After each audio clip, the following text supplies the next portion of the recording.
Binge or Purge? Binge or Purge?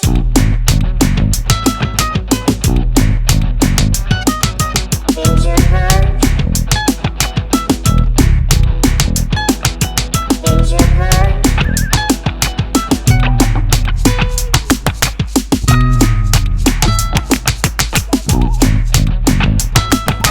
Hello and welcome to Binge or Purge streaming reviews. I am your host, Dimo. My co-host is Joe Taylor. This is episode 69. 69, dudes! Hey, man, welcome back. Good to see you, Joe. The holidays are almost upon us. They are. I think we're right in the middle of them, really. I guess. Yeah. Yeah. You had something you wanted to say up top. Yeah, real quick. I said HBO Max is now available on Amazon devices, which is great. Still waiting on Roku. But their other big announcement is on Christmas, they are going to stream Wonder Woman 1984. Now, that's with Gal Gadot. Right. Yeah. This is the first true big budget blockbuster that will stream.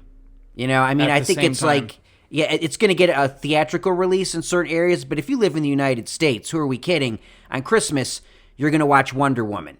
And I feel like this is the ultimate, like, 2020 thing at this point. Like, we're ending the year with all this chaos, no movie theaters open for the most part. Okay, you know what? We're going to release this big, huge tentpole because when else are we going to do it? So it should be an interesting experiment and see how many people watch it. Also, unlike Mulan earlier this year that Disney released, where they made you pay additional money to get it, like $20 or $40, I forget what it was, including having already a subscription to Right. Disney Plus.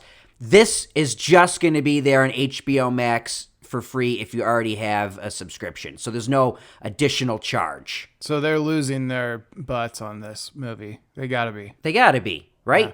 So anyway, Probably cost that's it. $100 million to make it. Oh, sure. I Maybe bet they're getting half of that back from HBO or something. I don't know the deal, but I figure they're like, we got to get this out here. You know what I mean? Also, because there's a stockpile of movies.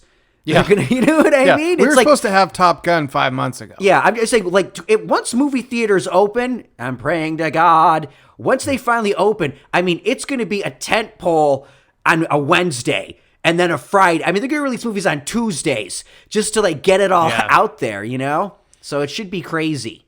Yeah, that's kind of a weird thing, movie theaters. I think in other places they're open. Orange County, they were open, and maybe until today, as you hear this, or as Right. we're recording this. Anyway, okay, so Wonder Woman coming to debut on streaming is kind of a first. Yeah. All right, I'm going first today. go ahead. All right. I have a Netflix documentary that was recommended by listener Meg.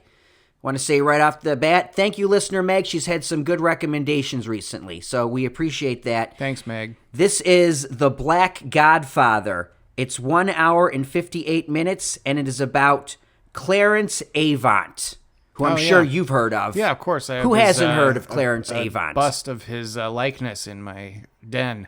Oh yeah, your den. It's also my Your kitchen and yeah. your bathroom. Yeah, exactly. So you're saying, who is this guy? Right? Yeah, I I had am. no clue. So I went in like, no idea. And this is the guy that you've never heard of that knows everybody. Let me just tell you who gets interviewed in this, okay? Quincy Jones, who's his best friend, Jim Brown, Bill Clinton, Barack Obama, Sean Combs, Kamala Harris, Jesse Jackson, Jimmy Jam and Terry Lewis, Lionel Richie, Bill Withers, and that's just the beginning. Oh, Jamie Foxx. Wow. It's a who's who of everybody in black entertainment culture and politics. And Bill Clinton. And Bill Clinton. Yeah. Now, like, what does he do? He is like a music mogul that dabbled in like politics, sports, movies, and he's the guy that everyone knows that you've never heard of. And I'm going to just have Sean Combs, Puff Daddy, P. Diddy, whatever you want to call him. I'm going to have him sum it up real quick exactly what he does. Also, naughty words ahead. So if you're like, oh, there's swearing. Yeah, there's going to be swearing. All right? So deal with it. I'm gonna give it to you raw. Clarence makes sure that you don't get fucked. Straight up. There's a lot of fucking going on in the entertainment industry, and if you are important to the overall greater good, he's gonna step in like super black man. There you go. Now, when he says that, he does not mean like in a good way, because that would be worst wingman ever. What are you talking about? When he says you're not going to get effed, he says that like that's a bad thing, right? Yeah. Okay, Did you just hear what he said? Yeah, yeah. You make sure you're not. He's making sure you're not getting screwed over. Oh yeah, yeah. It's not exactly what he said. He said like you're not going to get effed.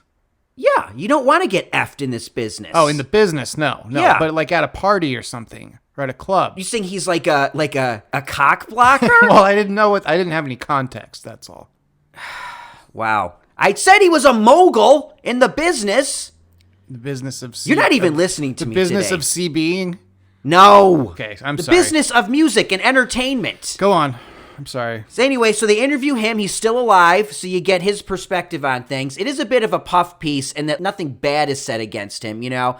But he's just one of these guys that you've never heard of. But then you watch like acceptance speeches at like Grammy Awards, and like he's being name dropped and all the time, Oh. and you're like, oh, okay, it's that guy. Right? You know when you watch award shows and they thank some person you've never heard of. Yeah. This is that guy. He's the guy behind the guy. The guy behind the guy. I got it. And the fact that he's dipped his toes in everything and knows everything, like personal relationship with Bill Clinton and Barack Obama. You're like, what? And then it's like Lionel Richie and Quincy Jones, and also he was responsible for getting like Hank Aaron this big deal with Coca-Cola back when he was going to break Babe Ruth's home run record. So he got this whole deal set up for him. When Michael Jackson did the E.T. record, do you remember this? No. No. Okay. Anyway, back when E.T. came out, Michael Jackson narrated this record, and it sold millions, right? And everyone knows it from the 80s. Michael Jackson's on the cover with E.T., right? So it was this big album. Now, it was done at Universal because they owned E.T., right? Spielberg, Universal. But Michael Jackson had a deal with CBS Records. So they did it anyway, and then CBS went, oh my God, this is crazy. You can't use him. I'm going to stop the record. So they had this huge meeting, right, with everybody from Universal, CBS, Michael Jackson's people, Steven Spielberg's people, and then Clarence. Mm-hmm. And then someone's like, what's Clarence doing here? And the guy's like, oh, Clarence represents everybody. And so he made some deal, and it all worked out. He's like, you got a problem? You go to this guy. He's like a non-mafia godfather. So he's like a black Jeffrey Epstein. Will you stop criticizing this man? He's just connected to everybody and no one knows Yeah, but why. he's not a pedophile. Okay. Well, that's a good start. Right? He's got a family man. But It's he's not good a start. he's not a musician he's just a guy. Sometimes you need those people in life. Yeah, that's true. So, yeah, I'm sorry, he doesn't know how to play the piano like you. Maybe he does. I don't know. I don't know. But you're saying, just to clarify, in all seriousness, Yes. he's not a music producer. He's not a label owner. He's just He did own labels. Okay. He dabbled in everything. He owned labels. He got involved in movies. He got Jim Brown a huge deal to be in all the movies like The Dirty Dozen. He's just Okay. one of those people that just, when you peel back the onion, somehow this guy's connected. Okay. Right? That's I mean, good. That's good. like Janet Jackson's album Control, Jimmy Jam and Terry Lewis, these producers, Bill Withers, Lean on Me, right? Yeah. Yep. He was involved in that guy's career. So a lot of these hits from way back before you were born until now, this man was involved with. Okay. Great. And it's fascinating. I thought it was a really interesting documentary. I love hearing about something I know nothing about, and I sure as shit knew nothing about this guy. Yeah, well, it's good he's getting his due if he was involved in all that stuff. Yes, and he swears like a mofo. That's why I like him. Okay. And his other thing is it's all about numbers. Life is nothing Okay. but numbers. He goes, All right. when were you born? That's a number. When do you die? That's a number. Everything in between is numbers. Life is just numbers. Interesting. And he's still alive. Still alive. And he's interviewed in the thing, I take it. Absolutely. Absolutely. Okay. And the thing is, he doesn't think he's any great shakes himself. He's kind of like, Well, I that's do good. these things. It's everyone around him that are like, Yeah. But he seems, he's very. Dimo's using a shake weight right now. Using the shake, But I don't know. I think it's definitely a binge. This is The Black Godfather on Netflix. It's from 2019. Like I said, 1 hour, 58 minutes. Very entertaining, very enjoyable. Binge.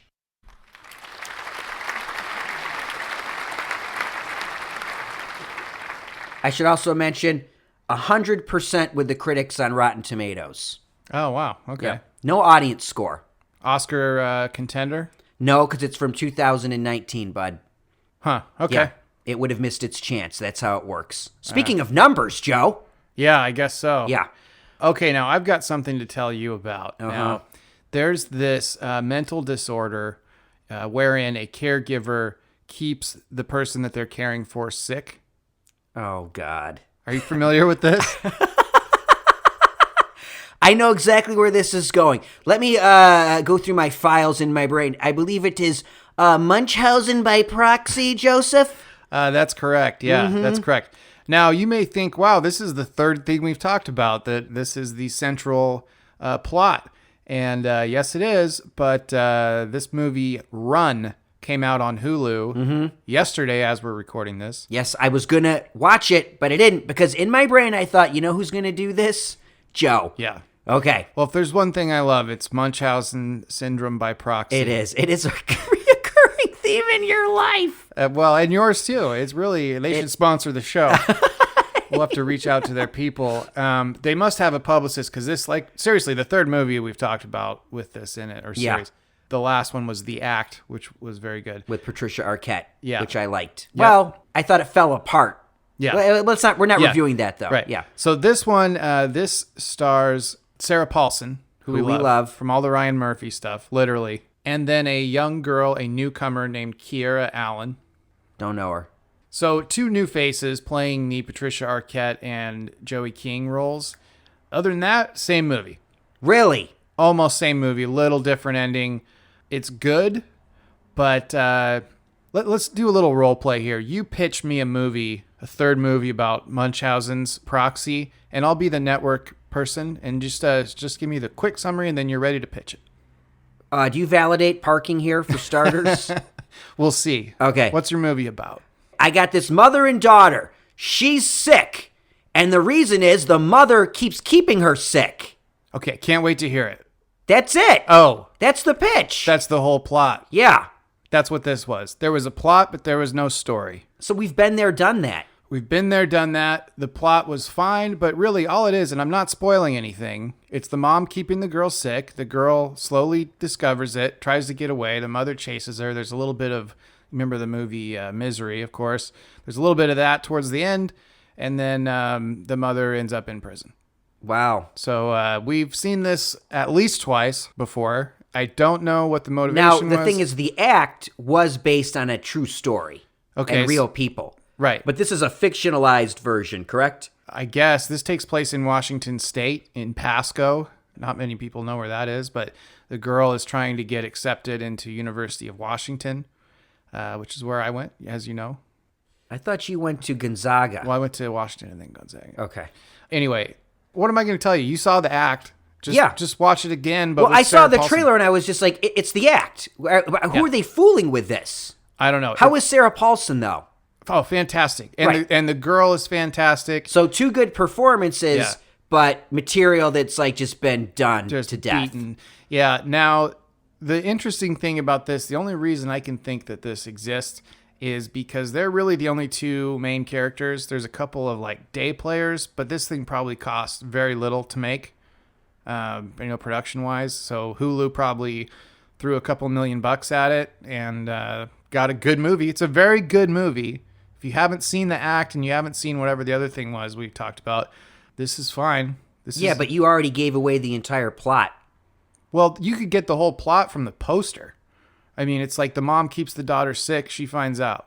I mean, that's really it. Okay. I mean, there's really not that much of a twist either. It's just kind of, I don't know. I'm going to say it's not as good as the act.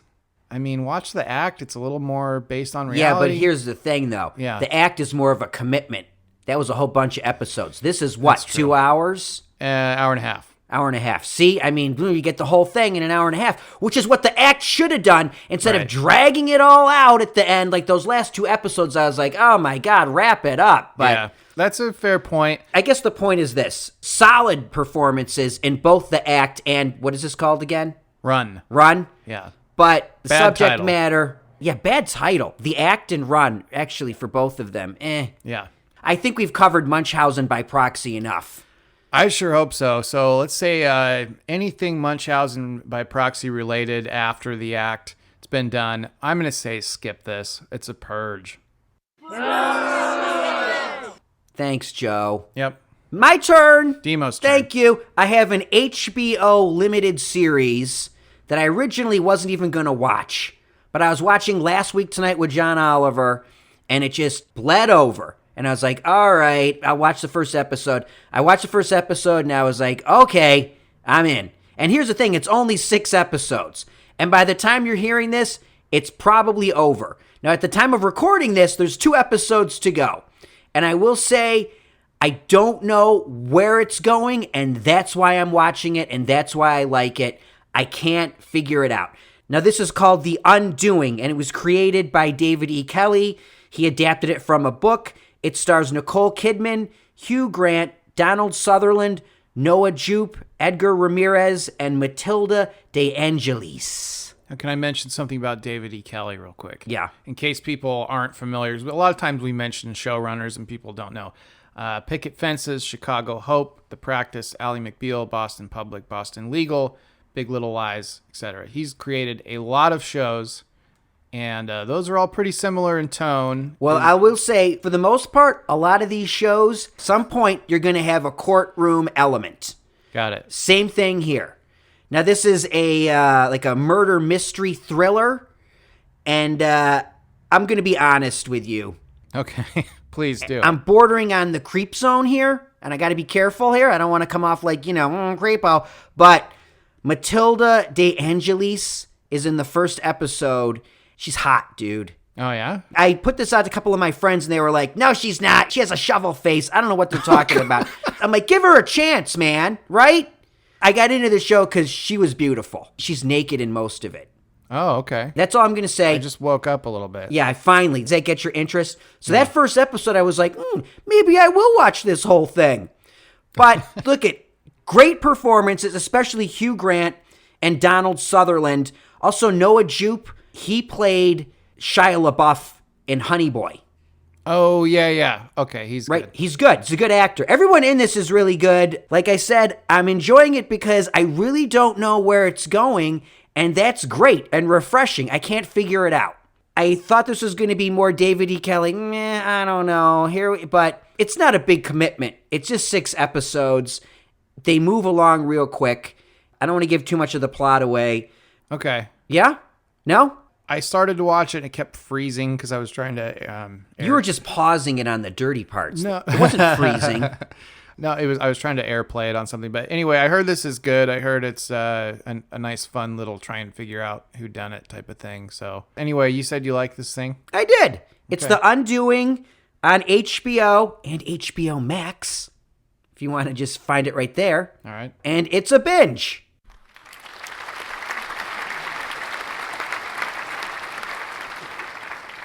One quick note on that. Mm-hmm. It is on HBO Max and it's on HBO if you have like cable, it's on demand. However, the pilot, not on demand, only on HBO Max at this point, at least for Spectrum. Huh?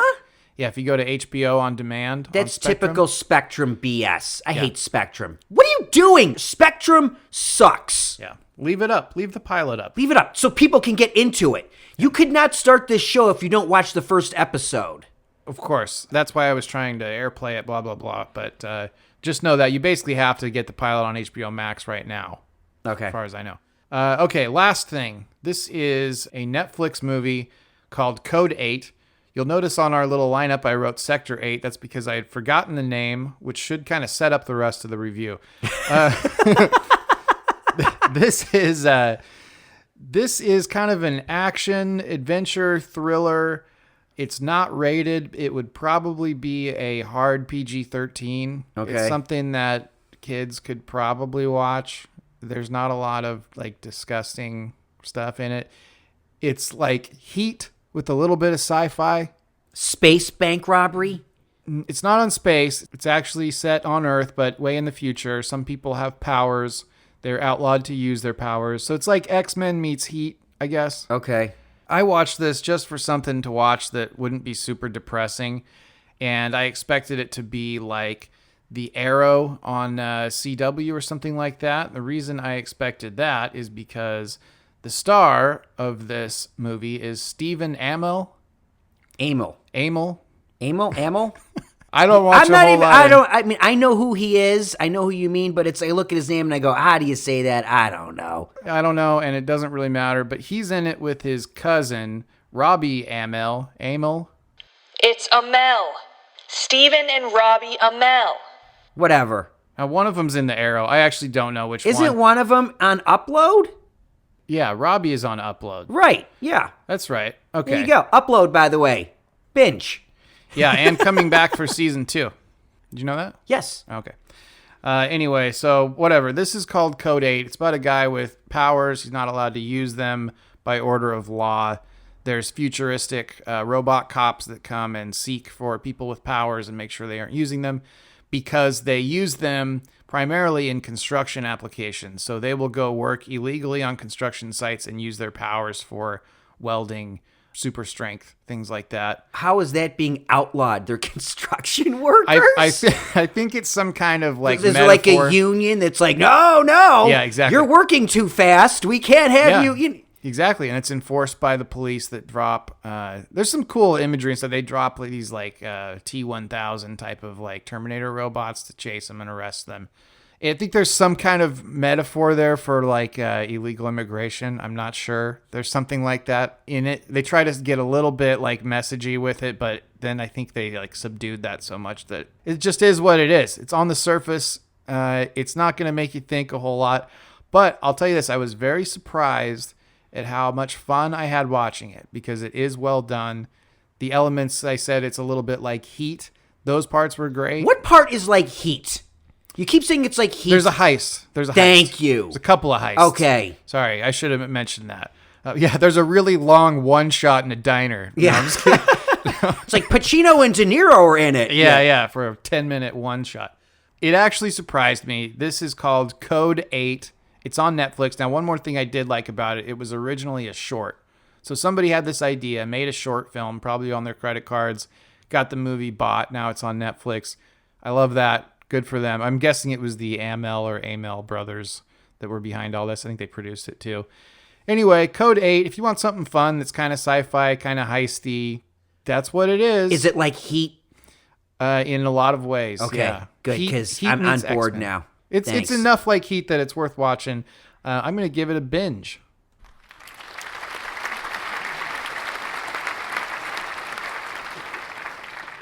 Now, speaking of binges and purges, which we had 3 binges and 1 purge today. That's a pretty good ratio for us. Remember about a year and a half ago, we did the Binges and Purges Awards? I remember. Yes. Well, we're doing them again, right? At the end of this We year. are doing them again, and we're reaching out to everyone to give us their picks. Anything they can give us. Yeah. Now, do you happen to remember anything from the last one? I remember it was a bitch to edit. But I don't remember. I will say this. I know that my favorite thing, my biggest binge was The Boys. I truly remember nothing else. Well, I bet you 10-1 that American Factory was not only the best documentary, but that it would win the Oscar for best documentary, which it did. Yes. Now, we never said what that meant, but 10-1 was pretty good odds. And then you liked Laddie. I don't know. The things that stand out to me were that for best comedy special, I picked the Bash Brothers, and you picked nothing. Right. You chose not to pick one, which is your constitutional I'm going right. to do that again this year. Okay. And for worst performance, you picked the showrunners and writers of Game of Thrones Season 8. Oh, Which I was is- right on that one. That's a good pick. Yeah, and I thought you'd probably pick an actor for worst No, performance. I'm sticking with that one. That was Okay. good. And I didn't pick one. So it's our show. We can make the rules as we go. It's fine. But here's the categories again that we're asking for suggestions for this year again. Hidden gem. That's my favorite category. Biggest binge, biggest purge, obviously. Best documentary, best comedy special. Now that doesn't have to be stand-up. It could be a sketch thing. There's a lot of those out. Anything that made you laugh. Yeah. Best performance, worst performance. So if you have any of those, please hit us up. Our email is bingeorpurgepodcast@gmail.com. Facebook /bingeorpurge. Twitter @bingeorpurge. Instagram at Binge or Purge Podcast.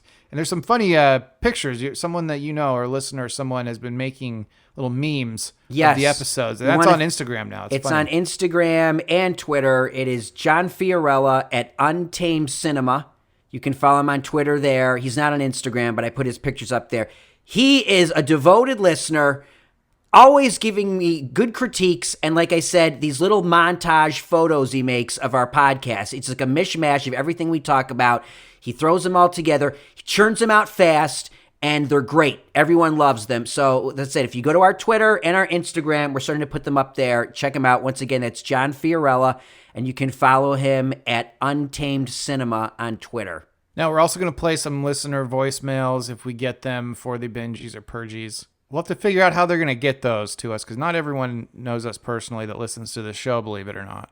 So we'll have to figure out a way. Maybe they can email in an audio clip or something. Yeah, you can send something you record on your phone and send it to our email. There you go. And we'll just say it's a voicemail. So Yeah, we don't care. Like, you want to be heard on this thing? This is your chance, right? Yep. Tell us where we're right, where we're wrong. Yeah, and just say whatever you want. You know, if you want to like get a couple jabs in with your picks, that's fine. If you want to just pick one thing, I don't have a hidden gem, so I'm not. We don't care.